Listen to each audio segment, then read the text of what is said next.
Today on the Sports Spectacular from the world's center of speed, the Daytona International Speedway, you're watching the twin 125-mile qualifying races establishing the field for tomorrow's 23rd running of the Daytona 500.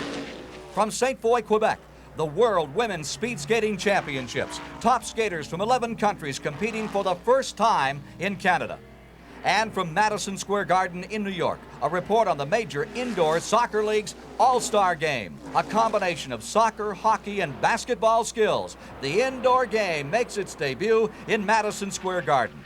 All this today on the CBS Sports Spectacular.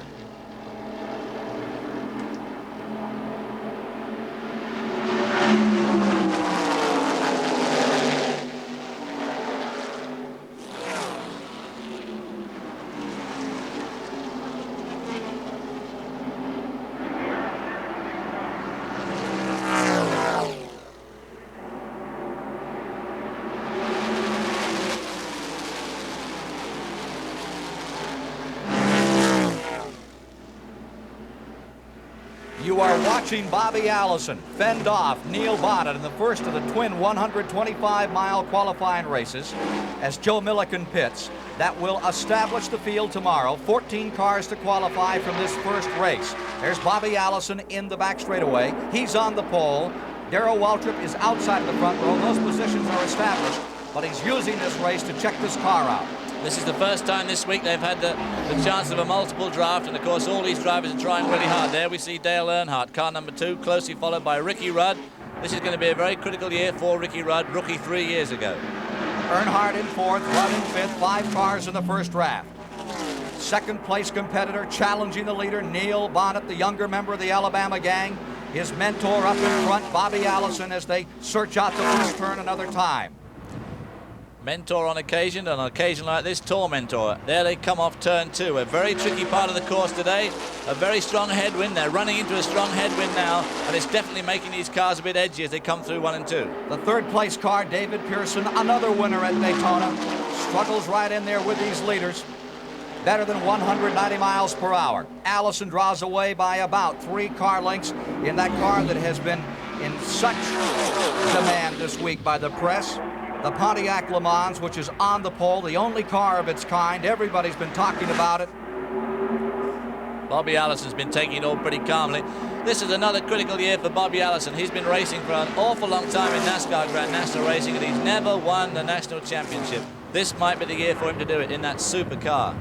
Bonnet really holding on to that second position. He may be getting ready toward the end of this 50-lap race to take a stab at first. David, in this kind of race, with Bobby Allison already established on the pole, why does he run so hard out here? Well, these guys have had a lot of problems. These are the new downsized cars. They're shorter, they're narrower, and the aerodynamics definitely are not as good as they were on the old cars. So this is the first time these guys have had any sort of a chance to check out the handling of these cars in the multiple draft. And of course, as you all know, drafting is NASCAR racing. The wind is 30 to 40 mile per hour gusts blowing right at them, coming down the back straightaway, and it's moving those cars around like leaves. Well, of course, this is a pretty bad day for these guys. This is the first time they've all raced together, and we've got a very, very strong wind. There we see Don Whittington in car number 93 being shadowed by Cale Yarborough and Kyle Petty. Whittington is in 7th, Yarborough in 8th, Kyle Petty back in 9th. And here we see car number 62 on pit road. This is Rick Wilson of Bartow, Florida. There we see the leader, Bobby Allison. Neil Bonnet right behind him. Right behind him is David Pearson, Dale Earnhardt, and Ricky Rudd. On pit road, bad break for Wilson. Leaders go back into turn number 1. Bobby Allison still up in front, still holding on to first. Neil Bonnet right there in 2nd. And there's that second pack of cars. There you see Johnny Anderson. And right behind him, the yellow car is the Whittington car. Well, Whittington is winding in John Anderson. And then, of course, they'd like to hook up. I'm sure these two guys would like to hook up with Cale Yarborough to catch up with this leading bunch. Anderson is in 6th. Whittington is now in 7th. We're back with the leaders. We are showing you lap number 11 coming out of turn number 4. The pressure really on Bobby Allison, but this is how he likes it. Tremendous speed as they rush back to the 17-degree tri-oval. Allison first, Bonnet second, Pearson still maintaining third. Earnhardt holds on to fourth. Ricky Rudd is in fifth. 4 seconds back to John Anderson, and the battle begins to develop for the 6th position. Another car coming off the pace now. That is Wilson in car number 32, or rather 62, was just out there, has come back on the track and is picking up speed. The leaders seem basically content at the moment to just draft each other around, which quite frankly in this race is the best thing to do. We have a spin at turn 2. Caution coming on the speedway. They race back to the flag. Let's see if Bonnet will take a shot. There is caution for turn number 2. The cars are racing back to the flag as they come to the line. It'll be Bobby Allison maintaining first, Bonnet second, Pearson third, Earnhardt fourth, Ricky Rudd in fifth, and coming across in 6th will be car number 77, Johnny Anderson, followed by Don Whittington and Kyle Petty, and then Cale Yarborough. Well, that car we just saw going down the straight slowly was number 98. That's Johnny Rutherford. Who spun? Was he the car that spun, in fact? Johnny Rutherford, one of the great Indianapolis champions, the man who had the fastest car here at Daytona in 1963, a man who went 3,000 feet down this backstretch upside down in 1964, has just had trouble with car number 98 and spun in turn number 2. He's coming around very slowly and has brought out the first caution in the first 125-mile race. The trouble with going upside down is I find it terribly disorientating. Bobby Allison taking his first deep breath since this race's inception. And let's right now take another look in replay at car 98. Well, we see coming into the picture already going backwards is Johnny Rutherford, stuck up on the wall. He's trying to hold it up there. He fails. It comes off the wall. Luckily, there's no following traffic. He hits the apron pretty hard, but the car's drivable, and he sets on his way back to the pits.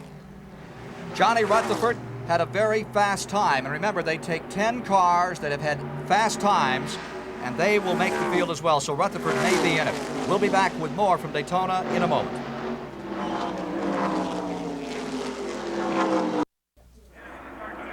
Under green, midpoint of the first Daytona qualifier. Bobby Allison first, Bonnet second, Johnny Anderson third. And there running in fourth is Ricky Rudd, followed closely by David Pearson, Dale Earnhardt, and Don Whittington, hanging in there well for a road racer. Halfway in the event, 14 cars to qualify. Bobby Allison stays out in front. There's John Anderson running in third, making his second Daytona Superspeedway start. In the middle, Neil Bonnet. And there we see Rudd and Earnhardt and David Pearson bringing up the rear. Those three want to try and get hooked up together to try and bring themselves up to these 3 leaders. Beautiful battle for the lead. The Alabama gang, 1 and 2. Driver formerly out of Massillon, Ohio. Running now in third, John Anderson. There you see Dale Earnhardt in his own battle. Field coming down out of turn number 4. There are the leaders. As you can see, it's not all that far back to Ricky Rudd. And if Pearson and Earnhardt can fix up in a draft, pull themselves up on Ricky Rudd, turn it into a 3-car draft, they could maybe close the gap on the 3 front runners. There's that battle for 5th, being led by Dale Earnhardt with 6th spot belonging to number 16, Pearson, followed by Whittington. Remember, this Johnny Anderson up in front in the 3rd position, number 77, nearly won one of these 125-mile qualifiers last year. He stayed in front most of the way, then had trouble in the last 10 laps, and he nearly won Talladega. A very good driver who cut his teeth on the Midwest. Out in Indiana, Illinois, Iowa short tracks. Moved on to ARCA, came here, ran 3 races, won an ARCA race, knows his way around this 2.5-mile tracks, and now is trying to make his way into Grand National Racing. He's third in number 77. Cale Yarborough. Well, Cale Yarborough hasn't been having a happy race at all. He's been running off the pace. He's been up in the top 10, but that's not the sort of place that Cale Yarborough likes to be. He likes to be up there in the top couple of cars, and he's coming into the pits now. Obviously some problem. He will have to sit on his time and start out back in the Daytona 500 tomorrow. He had a very good time in qualifying. Cale Yarborough at 192.320. Remember, they take 10 fastest who do not make it into the 14 positions from the twin 125-mile races. 28 positions available in these 2 125-mile events. Well, we have a report that Cale Yarborough has a flat tire. Here we see him coming into the pits. Yeah, that right rear is flat. You can see it flailing around there. The 1968 and 77 champion having trouble here in the qualifier today. Still has a very good time and should be in that Daytona 500 come tomorrow. 23rd running for over $700,000. Yeah, he turned a lap at over 192 miles an hour in qualifying. Oh, we have trouble in turn number 2. Johnny Anderson flipping the third place car has crashed out of turn number 2. Anderson's car totally destroyed. You could see his arm out of the car as the car was rolling side over side. Safety crews on their way to car number 77. Anderson running in a very tight draft with the front 2 cars. Caution naturally on the track. And the Harry Hyde car at more than 190 miles per hour has come unglued in turn number 2. Well, it's absolutely incredible how a car that weighs 3,700 pounds can just fly through the air like a leaf. It just hit the grass, tripped over something, turned itself over, and then it all hell broke loose. It rolled, went end over end, and as you can see, he's come down upside down. We're going to have an opportunity to look in replay at those front 3 cars as they exited turn number 2 here at the 2.5-mile Daytona Speedway. And John Anderson's car, something happened to it, trying to extricate Anderson from the car. Here's David Hobbs. Well, they're coming off turn 2. They're just turning into a strong headwind and lapping that slower car, which is upsetting the air. Anderson just gradually loses control. The back of the car comes round, hits the grass, and lifts the inside. And once it's up, the air gets under it and just lifts the car in a reverse roll. And then it starts to roll a front roll. End over end, crashing down onto the roof. Savage series of sidewinders ends the hopes of John Anderson to qualify for tomorrow's Daytona 500.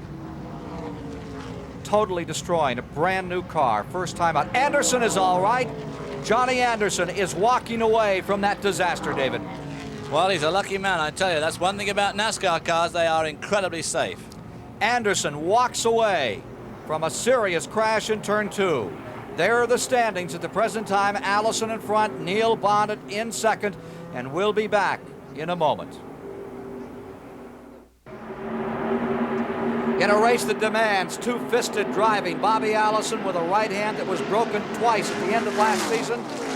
He still favors it some, but right now, stable as a rock as he goes through turn number 2 with Neil Bonnet in tight pursuit. Allison first, Bonnet in second in the back straightaway. There they are, swooping off turn 2, the scene of that incredible accident involving John Anderson, and they seem to put a little bit of daylight between themselves and Ricky Rudd, who in turn is being followed extremely closely by Dale Earnhardt, the current champion. And these 4 have definitely put ground between themselves and David Pearson and Kyle Petty, racing it out there for 5th spot. 5 laps to go, 5 to go, 12.5 miles to decide it all in this first 125-miler. You can see Bobby Allison bouncing around in the seat. Even that 5-point seatbelt system doesn't allow for him to be that stable. And you can see the daylight those front 4 cars have put between themselves and David Pearson running in 5th.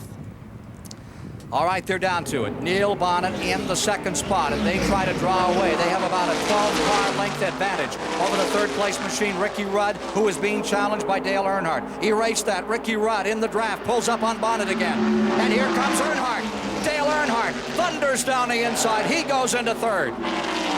4 laps to go, this time by in this 125-mile qualifier. Kyle Petty still holding on, looking terrific out here today.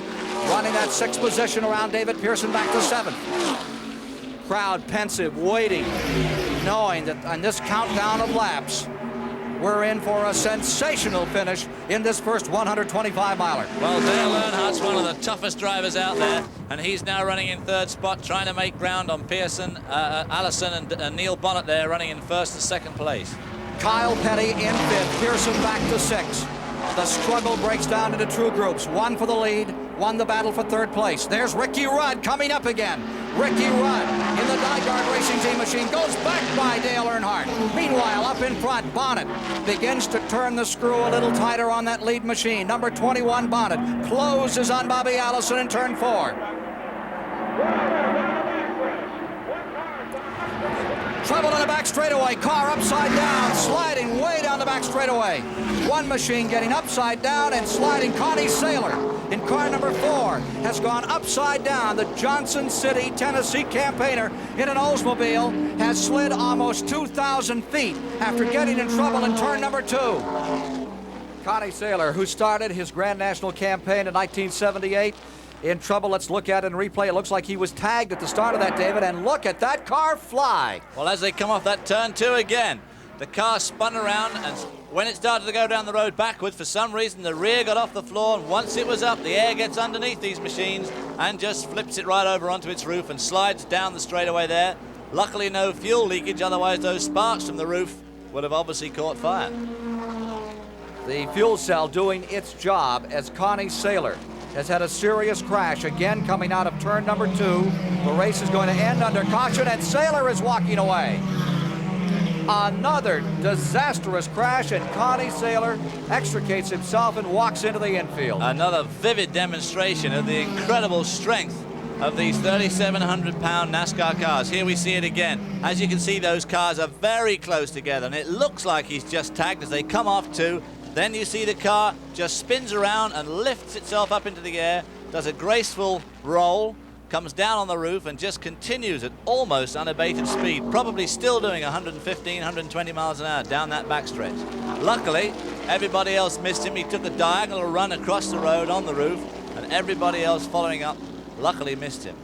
The GC Spencer car destroyed. Connie Saylor, again, is all right. It is the second car that we have seen attempt to fly coming down the back straightaway here in this first 125-mile race.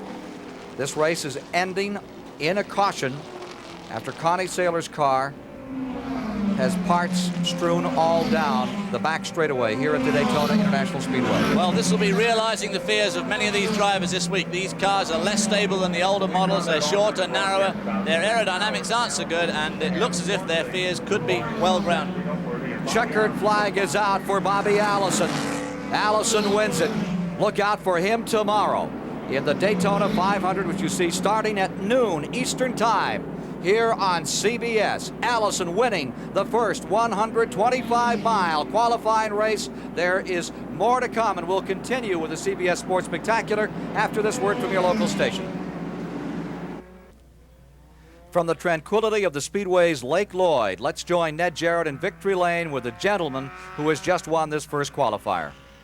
Bobby Allison crawls out of his winning car, getting his safety paraphernalia where it belongs. Bobby, congratulations on a good run. Well, thank you, Ned. The car really ran good all day. I'm really pleased with how it performed, and of course it's a pleasure to have that Waddell Wilson engine up front to pull me down those straightaways and pull this car all the way around the racetrack. Bobby, there's been a lot of talk this week about the handling of these cars. Yours is a little bit different. You said it handled okay. How did the others look? Well, Neil Bonnet looked awful good, and you know, Ricky Rudd, I think, did a tremendous job. He ran good. He ran right in there, and really I couldn't pay a lot of attention to whoever else was in there, but I think everybody needs to be congratulated because I think it must have been a great race. It looked like it, when I worked my way up through, everybody was running hard, and you know, a lot of competition went on.